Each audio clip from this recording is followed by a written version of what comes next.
to thank all the committee members for letting us be a part of this meeting.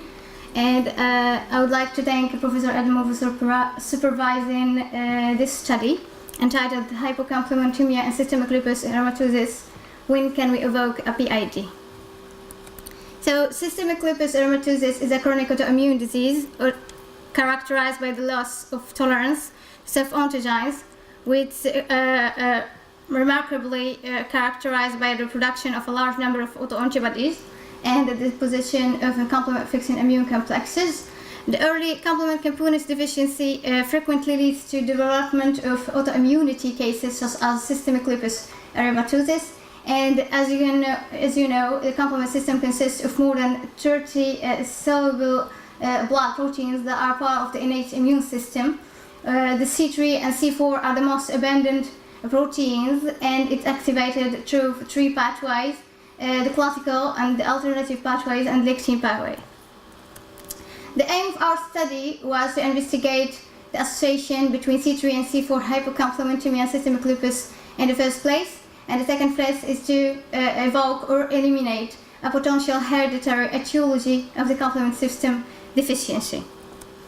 So we have done a cross-sectional and analytical study, which was conducted in 1,037 cases, which were enrolled in our laboratory during the period of 4 years, from 2015 to 2018.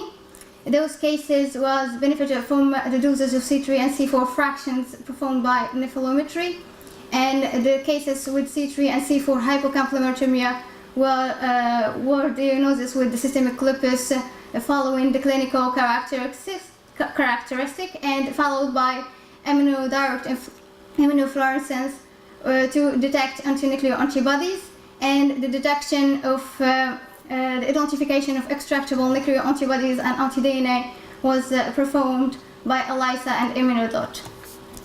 The data was analyzed using GraphPad Prism, and the socio-demographic characteristic by gender represent in the following graph, which represent the 320 cases found in our study who had C3 and C4 hypocomplementemia with a sex ratio of 0.80.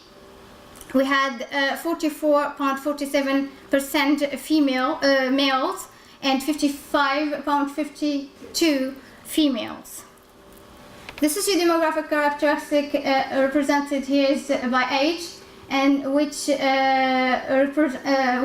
characterized by a mean age of patients, which was 36 years, with a predominance of the age range between 20 and 39. The profile of C3 and C4 hypocomplementemia and systemic lupus represented the following graph shows that we had 55 cases who had systemic lupus erythematosus confirmed, with a predominance in females 72.72% compared to males 27.27%. There was a significant difference between males and females who had this condition. The C3 and C4 hypocomplementemia profiles in systemic lupus were as follows. We found 50% of the cases had C3 and C4 deficiency, marked by C4 inferior of 0.09, very remarkable low concentration of C4.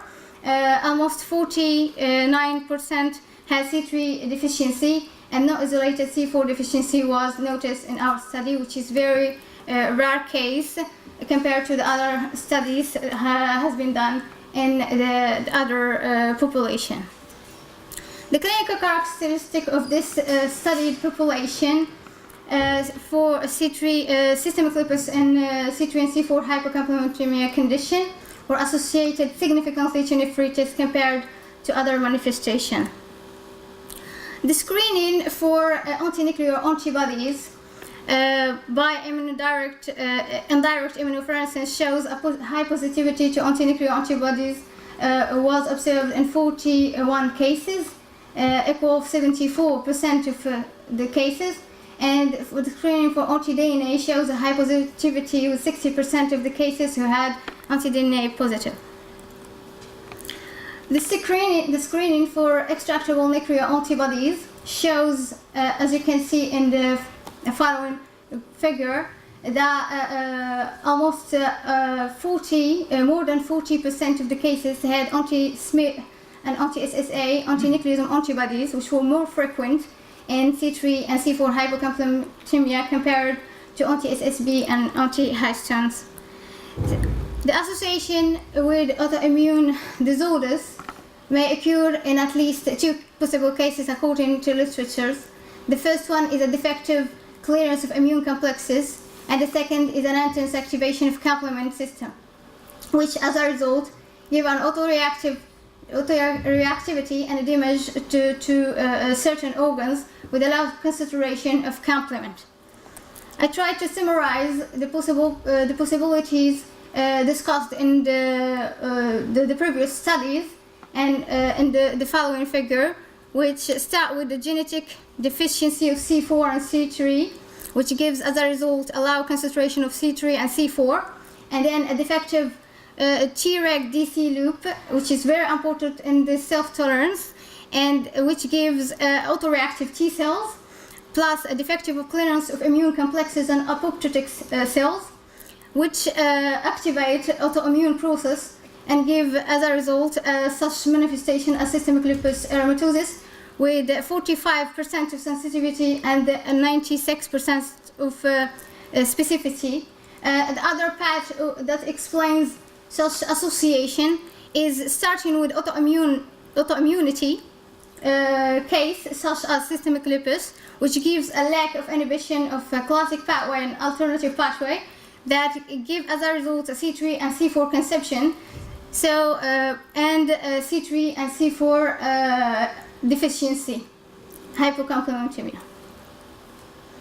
Our findings confirm the frequent association between C3 and C4 hypocomplementemia and systemic lupus erythematosus, and such autoimmune manifestations represent the second most common clinical consequence of PID. And in front of such defects, especially when C4 is remarkably decreased, it is recommended to check for a potential congenital deficiency of the complement system, mainly C2, C1Q, and C4 components. And thank you.